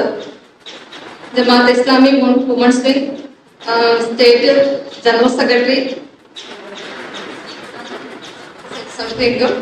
സനമയെ കുറിച്ച് ഒരുപാട് വാദോരാതെ കേട്ടിട്ടുള്ള ഒരു വ്യക്തിയും കൂടിയാണ് ഞാൻ. ഒരുപാട് ജമാഅത്ത് ഇസ്ലാമി പ്രവർത്തകരുമായിട്ട് കോഴിക്കോട് മലപ്പുറം ഏരിയയിലുള്ള ജമാഅത്ത് ഇസ്ലാമി പ്രവർത്തകരുമായിട്ടും തിരുവനന്തപുരയിലെ തന്നെ ജമാഅത്ത് ഇസ്ലാമി പ്രവർത്തകരുമായിട്ടൊക്കെ ഒരുപാട് ബന്ധമുള്ള എനിക്ക് സനമിന്റെ പ്രഭാഷണങ്ങൾ മുമ്പ് കേൾക്കുകയും അവരെ കുറിച്ച് ഒരുപാട് കേൾക്കുകയും ചെയ്തിട്ടുണ്ട്. നേരിട്ട് കാണാൻ പറ്റി, ഒരു ക്ലാസ്സിൽ പങ്കെടുക്കാൻ പറ്റി എന്നതും വളരെയധികം സന്തോഷമുള്ള ഒരു കാര്യം തന്നെയാണ്. നമ്മുടെ ഈ ഖുർആൻ ഡിബേറ്റ് സെന്ററിലേക്ക്, ഖുർആൻ അക്കാദമിയിലേക്ക് ഈ ഒരു ഗസ്റ്റ് തന്നെ ഇന്ന് വന്നു എന്ന് പറഞ്ഞപ്പോൾ തന്നെ വളരെയധികം സന്തോഷം തോന്നി. അൽഹംദുലില്ലാ. അപ്പോൾ നമ്മള് കുടുംബ ജീവിതത്തില്, ഈ സമകാലിക യുഗത്തിലെ കുടുംബജീവിതം ഏത് രീതിയിലേക്ക് ആവണം, നമ്മുടെ മക്കളുടെ ക്വസ്റ്റ്യന് മുമ്പിൽ നമ്മൾ പതറാതെ എങ്ങനെ പിടിച്ചു നിൽക്കണം എന്നൊക്കെ ഏറ്റവും നല്ല രീതിയിൽ, എനിക്ക് ഏറ്റവും ഇഷ്ടപ്പെട്ടത് മാഷാഅല്ലാഹ് നമുക്ക് നമ്മളിലേക്ക് അക്സെപ്റ്റ് ചെയ്യേണ്ട ഒരു ഇതായിട്ട് തോന്നുന്നത് ഏറ്റവും സൗമ്യ രീതിയിലാണ് സംസാരിച്ചത്. മാഷാ അല്ലാ, നമുക്ക് ഒരുപാട് നമ്മളിലേക്ക് എനിക്ക് കൂടുതലും എനിക്കൊക്കെ ഞാൻ ഇത്രയും സമയം കേട്ടിരുന്നപ്പോഴും ഓർത്തത് ആ ഒരു രീതി നമ്മളിലേക്ക് മാർജിച്ചെടുക്കണം എന്ന് ആണ് ആദ്യം മുതൽ അവസാനം വരെയും കരുതി ആ ഒരു രീതിയിലാണ് പ്രഭാഷണം കേട്ടത്. അൽഹംദുലില്ലാ, ആ സൗമ്യ രീതിയിലുള്ള ഒരു പ്രഭാഷണത്തെക്കാളേറെ നമുക്ക് ഓരോ കാര്യങ്ങളും നമുക്ക് നമ്മളോട് പരസ്പരം പങ്കുവെക്കാറുണ്ട്. ആ ഒരു രീതിയിലാണ് നമ്മുടെ മക്കളെ കെട്ടിപ്പടുക്കേണ്ടതെന്നും മക്കളുടെ ക്വസ്റ്റിന് മുമ്പിൽ പതറാതെ നിൽക്കേണ്ടതെന്നും ഏറ്റവും നല്ല രീതിയിൽ വിവരിച്ചു തന്ന റിക്സാന മാമിനെ ഏറ്റവും സന്തോഷത്തോടെ ഡിവൈൻ ഖുർആൻ അക്കാദമിയുടെ പേരിൽ ഏറ്റവും ഹൃദയംഗവുമായി നന്ദി രേഖപ്പെടുത്തുകയാണ്. അതുപോലെ തന്നെ നമ്മുടെ ഡിവൈനെ കുറിച്ച് പറയാതെ ഒരു നന്ദി പ്രകാശനം മാത്രം കൊണ്ട് ഞാൻ അവസാനിപ്പിക്കുന്നില്ല. അൽഹംദുലില്ലാ, ഇരാറ്റുപേട്ടയിൽ അങ്ങോളം ഇങ്ങോളം ഒരുപാട് ഖുർആൻ ക്ലാസ്സുകളും ഒരുപാട് ക്ലാസ്സുകൾ നടക്കുന്നുണ്ടെങ്കിലും എന്നെ സംബന്ധിച്ച് ഏറ്റവും ആദ്യം ഞാൻ അഭിമാനത്തോടുകൂടി തന്നെ സനമാമിന്റെ മുമ്പിൽ പറയട്ടെ, ഒരു വീട്ടമ്മ മാത്രമായിരുന്ന ഞാൻ ഏറ്റവും ആദ്യം ഖുർആൻ പഠനത്തിലേക്ക് ഫാത്തിഹ പഠിച്ചത് ഒരു ജമാഅത്ത് ഇസ്ലാമിയ എന്താണ് സോഫി ടീച്ചറിന്റെ മുന്നിൽ കൂടിയാണ് ഞാൻ അഭിമാനത്തോടുകൂടി പറയുകയാണ്. ഇവിടെ ഫാസില ടീച്ചർ വന്നിട്ടുണ്ടെന്ന് തോന്നുന്നു. എപ്പോഴും എന്നെ കാണുമ്പോൾ പറയും, ഫാസില ടീച്ചർ ഞാനാണല്ലോ ഇത്ര ആക്കി ഇത്രത്തോളം. ഞാൻ എപ്പോഴും പറയും, ഞാൻ അത് സമ്മതിച്ചിരിക്കുന്നു. അൽഹംദുലില്ലാ, നിങ്ങളുടെ മുന്നിൽ വന്നിട്ട് തന്നെയാണ് ഒരു ഖുർആൻ എന്റെ ഒരു പഠനത്തിലേക്ക് ഞാൻ എത്തിപ്പെട്ടതെന്ന് ഞാൻ സമ്മതിക്കുന്നു എന്ന് ടീച്ചറോട് പറയാറുണ്ട്. അപ്പോ ആ ഒരു എല്ലാ ഖുർആൻ പഠന മേഖലയെക്കാളും അൽഹംദുലില്ലാ ഖുർആന്റെ ആഴങ്ങളിലേക്ക് ഇറങ്ങിച്ചെന്ന് ഖുർആന്റെ മുത്തുകൾ പിറക്കിക്കൊണ്ടാണ് ഓരോ ദിവസവും ഞങ്ങൾ ഇവിടെ നിന്ന് കടന്നു പോകുന്നത്. അൽഹംദുലില്ലാ, എത്ര പറഞ്ഞാലും ഡിവൈൻ ഖുർആൻ അക്കാദമിയെ കുറിച്ച് എത്ര പറഞ്ഞാലും ഓരോത് പറയാൻ ഞങ്ങൾക്ക് ഓരോ പഠിതാക്കൾക്കും കഴിയും. മറ്റ് പഠന സംവിധാനങ്ങളെക്കാൾ അപ്പുറത്തേക്ക് ഖുർആനിന്റെ മീനിങ് മാത്രം പഠിപ്പിച്ച് അല്ലെങ്കിൽ തജ്വീദ് മാത്രം പഠിപ്പിച്ച് വിടാതെ ഖുർആനിന്റെ ആഴങ്ങളിലേക്ക് ഇറങ്ങിച്ചെന്ന് ഖുർആൻ എന്താണ് പറഞ്ഞത് അള്ളാഹ് നമ്മളോട് കൽപ്പിച്ചതെന്ന ഒരു പ്രൊജക്ട് വർക്കായിക്കൊണ്ട് തന്നെ ഇവിടെ നിന്നും ചെയ്യിപ്പിച്ചാണ് ഞങ്ങളുടെ അധ്യാപകർ ഞങ്ങളെ വിടുന്നത്. അൽഹംദുലില്ലാ. അപ്പോ ഇനി ഇങ്ങനെയുള്ള കൂടുതൽ ഗസ്റ്റുകളെ ഇനി ഡിവൈൻ സെന്ററിലേക്ക് കൊണ്ടുവരണമെന്നും ഞങ്ങളുടെ അധ്യാപകരോട് ആവശ്യപ്പെടുകയാണ്. അൽഹംദുലില്ലാ. അതുപോലെ തന്നെ നമ്മുടെ ഇവിടെ മാവിനോടൊപ്പം എത്തിയിട്ടുള്ള കോട്ടയം ജില്ലയുടെ ജമാഅത്ത് ഇസ്ലാമി വനിതാ വിങ്ങിനെയും ഏറ്റവും ഹൃദയംഗമായ ഭാഷയിൽ ഞാൻ നന്ദി അർപ്പിക്കുകയാണ്. ഇവിടെ കൂടി ഓരോരുത്തരോടും അതുപോലെ തന്നെ നമ്മുടെ വീഡിയോ ചെയ്യുന്ന സാർ എല്ലാവർക്കും ഞാൻ ഡിവൈൻ ഖുർആൻ അക്കാദമിയുടെ പേരിൽ ഈ യോഗത്തിന്റെ പേരിലും ഹൃദയംഗമായി നന്ദി രേഖപ്പെടുത്തിയിട്ടുണ്ട്. അൽഹംദുലില്ലാഹി റബ്ബിൽ ആലമീൻ. അസ്സലാമു അലൈക്കും വറഹ്മത്തുള്ളാഹി